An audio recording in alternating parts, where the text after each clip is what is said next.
Hello students, आज हम lesson number 3 के एक टॉपिक है ओम के नियम की व्युत्पत्ति, इसकी चर्चा करने जा रहे हैं। अक्सर बोर्ड एग्जाम में पूछा गया प्रश्न है और इस प्रश्न के लिए हमारे पास में एक इक्वेशन होती है जो हमें पहले से याद होनी चाहिए। इक्वेशन क्या है? विद्युत धारा और अपवहन वेग के मध्य संबंध। एक छोटा सा डेरिवेशन आता है जो एग्जाम में तो नहीं पूछा जाता, लेकिन उससे संबंधित जो इक्वेशन होती है, जो फाइनल उत्तर होता है, उसका उपयोग यहाँ डेरिवेशन के स्टार्टिंग के लिए जरूर किया जाता है। मैं पहले वहाँ इक्वेशन रीराइट करना चाहूँगा। इक्वेशन क्या होती है तो हम जानते हैं कि I is equal to formula होता है NEA और साथ में कितना उत्तर आता है हमारे पास में VD, जिसमें I जो है वो बहने वाली विद्युत धारा है, N नंबर ऑफ इलेक्ट्रॉन की संख्या है, E जो है वो एक इलेक्ट्रॉन पर आवेश का मान होता है, A एकांक अनुप्रस्थ काट क्षेत्रफल होता है और VD हमारा इलेक्ट्रॉन का अपवहन वेग होता है, जिसे विद्युत धारा व अपवहन वेग के मध्य संबंध कहा जाता है। क्या काम करना है इससे हम चाहते हैं कि ओम का नियम हमारा निकल कर आए। ओम के नियम के समीकरण हम जानते हैं V इक्वल टू कितनी होती है IR। हमें इस समीकरण का प्रयोग करना है, कौन सी? फर्स्ट वाली का, और पूरा सॉल्यूशन करके फाइनल उत्तर निकाल कर लेकर आना है कि V इक्वल टू कितना होता है, IR होता है। देखिएगा किस प्रकार से डेरिवेशन आगे बढ़ाएं। डेरिवेशन आगे बढ़ाने का तरीका रहता है, हम जानते हैं, फिर से क्या जानते हैं कि जो धारा घनत्व होता है जिसे हम J से दर्शाते हैं, फॉर्मूला होता है उसका I/A। कितना फॉर्मूला होता है? I/A। तो मैं इस इक्वेशन को रीराइट कर रहा हूँ। क्या कर रहा हूँ? सबसे पहले इस I के अंदर किसका भाग लगा रहा हूँ? A का। तो यहाँ पर मेरे पास में आएगा A। क्या उत्तर रहा? तो यहाँ पर रहेगा NE और केवल कितना बच जाएगा मेरे पास में? VD बचकर बाहर आएगा। और I/A को मैं कितना लिख सकता हूँ? तो J बराबर कितना रहा मेरे पास में? NE और साथ में कितना रह जाएगा? VD रह जाएगा। दूसरा, VD जो होता है वो यहाँ अपवहन वेग को दर्शाता है। किसको दर्शाता है? अपवहन वेग को।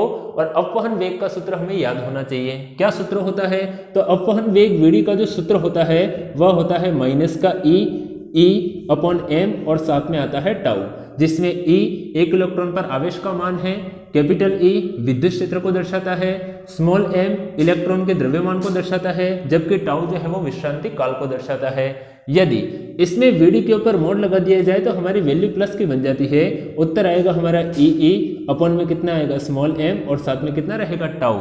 ये VD का मान लेना है और किसकी जगह ले जाकर रखना है? VD की जगह पर।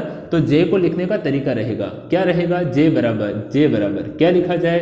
तो NE रहा, ये रहा मेरा NE, और VD जहां दिखता है उसकी जगह पर कितना मान रख सकता हूं? तो यहाँ पर आएगा E अपॉन में कितना आएगा? M और साथ में कितना रह जाएगा? टाउ रह जाएगा। E का गुणा E के साथ में होगा तो E की घात बनेगी 2।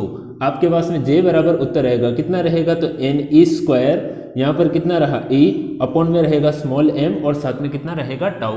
दूसरी चीज क्या आंसर रहेगा? तो E को सेपरेट कर लें और बाकी सारे कंपोनेंट को एक जगह पर रख दें। तो J बराबर उत्तर रहेगा हमारे पास में, क्या क्या अलग अलग किया? तो N है, E² है, टाउ और बटे में स्मॉल m, इन सबको मैंने अलग कर लिया और यहाँ पर मल्टीपल में किसको लिख दिया हमने? E को। यहाँ पर जितने भी कंपोनेंट है सारे के सारे इलेक्ट्रॉन से संबंधित है। N क्या कहलाता है? तो इलेक्ट्रॉनों की संख्या कहलाती है। E क्या कहलाता है? तो एक इलेक्ट्रॉन पर आवेश का मान कहलाता है।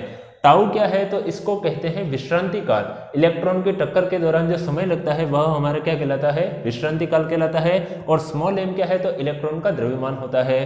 क्योंकि पूरा कंपोनेंट ही इलेक्ट्रॉन से संबंधित है, इसलिए इलेक्ट्रॉन से संबंधित जो भी राशि होती है इसको हम चालकता के बराबर मान रहे हैं। किसके बराबर मान रहे हैं? चालकता के बराबर। क्यों?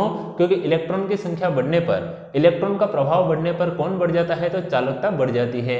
दैट्स वाई हम यहाँ पर कुछ मानते हैं। क्या मानते हैं?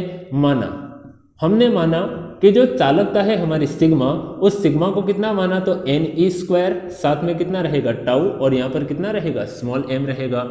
आपके पास में फॉर्मूला रिप्लेस होगा और J इक्वल टू क्या रहेगा? तो NE² tau upon small m को तो कितना लिखा जा सकता है? सिग्मा, और मल्टीपल में साथ में कितना रहेगा? E रहेगा। एक साल ऐसा भी है जिसमें बोर्ड एग्जाम के अंदर ओम के नियम की व्युत्पत्ति को यहीं पर रोक दिया गया था। ये डेरिवेशन की मिडल की स्टेप है। अगर सिद्ध करने के लिए यहाँ तक आए तो इसके आगे बढ़ने की जरूरत ही नहीं रहती है। पर केवल ऐसा प्रश्न आता है ओम के नियम की व्युत्पत्ति कीजिए तो यहाँ से आपको आगे बढ़ने की आवश्यकता होगी। किस प्रकार से आगे बढ़ रहे हैं? तो सबसे पहला काम J के मान को पुनः रिप्लेस करें। क्या रिप्लेस करना है? तो J का मान कितना लिखा था अपन ने? I/A। तो J का मान वापस रख रहे हैं, यहाँ पर कितना रहेगा? I बटे में कितना आ जाएगा? A, और इक्वल टू सिग्मा और साथ में कितना रहेगा भैया ई रहेगा। दूसरी चीज हम जानते हैं, क्या जानते हैं, एक सूत्र होता है V इजिकल टू कितना होता है ED, और जब किसी चालक तार की बात की जाए, चालक तार की, तो चालक तार के लिए हमारे पास में जो D है उसकी जगह पर स्मॉल l लंबाई के रूप में लिखा जाता है। तो V इजिकल टू हमारे पास में कितना आ जाएगा E और साथ में कितना आ जाएगा L। यदि मुझे यहाँ से E का सूत्र निकालना है तो E बराबर मेरे पास में कितना रहेगा V रहेगा और बटे में कितना आ जाएगा स्मॉल l आ जाएगा। तो जहाँ आपको विद्युत क्षेत्र E दिखता है उसकी जगह V बटे कितना रखा जा सकता है L रखा जा सकता है। आंसर रहेंगे क्या रहेंगे, तो यहाँ पर लिखने का तरीका रहेगा I बटे A, ये लिखा है मैंने कितना I बटे A बराबर यहाँ पर कितना रहा सिग्मा, यहाँ पर अपन ने कितना लिखा सिग्मा, और E को जैसे ही हटाएंगे तो E की जगह पर कितना रखा जा सकता है, तो उत्तर आएगा V और बटे में कितना आ जाएगा स्मॉल l आ जाएगा। एक और सूत्र, कौन सा सूत्र हम जानते हैं, जानते क्या है, सबसे पहली बात तो V इजिकल टू कितना होता है IR होता है, अर्थात सबसे पहले V को सेपरेट करके अलग कर लेना है।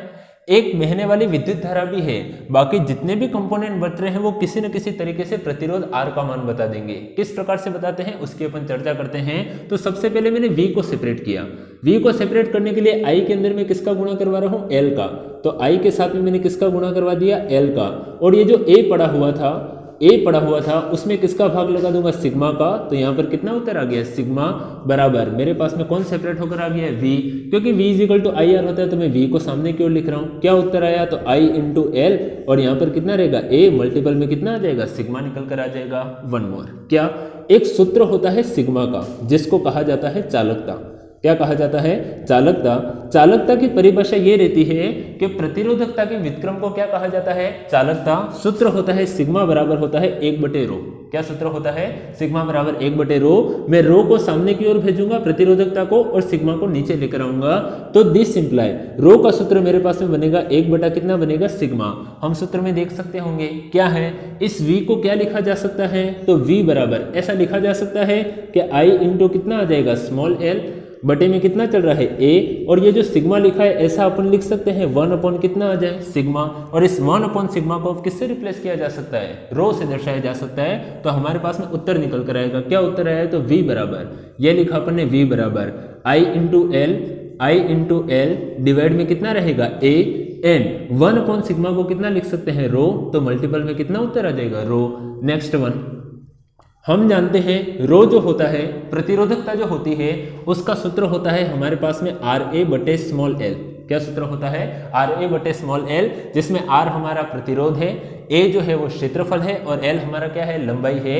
यहाँ से अगर मुझे R का मान निकालना हो तो किस प्रकार निकालें, तो सबसे पहले इस रो के साथ में किसका गुणा होगा L का, तो यहाँ पर आएगा रो इंटू L डिवाइड में किसका भाग लगा दूंगा A का, तो मैंने A का भाग लगा दिया। पूरा सूत्र किसके बराबर आ गया R के। अगर इसमें थोड़ा सा कंपैरिजन कर सकें, क्या कंपैरिजन कर सकें, तो यहाँ पर मैं रीराइट कर रहा हूँ इक्वेशन, V की जगह पर कितना लिख रहा हूँ V, I की जगह पर कितना लिख रहा हूँ I, और रो का गुणा L के साथ, रो का गुणा L के साथ, और बटे में A इस पूरे को हटाकर कौन से कंपोनेंट, ये जो कंपोनेंट आपको जो दिख रहा होगा रो इंटू L बटे A, रो इंटू L बटे A, इस पूरे को कितना लिखा जा सकता है R, तो मल्टीपल में कितना उत्तर आ जाएगा R निकल कर आएगा। या यूं कहा जा सकता है, तो यही क्या है, तो यही ओम का नियम होता है। क्या होता है, ओम का नियम होता है। तो हमने क्या काम किया है, तो हमको कोई एक समीकरण दे के रखी थी, इसकी सहायता से हम क्या लेकर आए हैं, तो ओम के नियम की समीकरण लेकर आए हैं। धन्यवाद आप सभी का।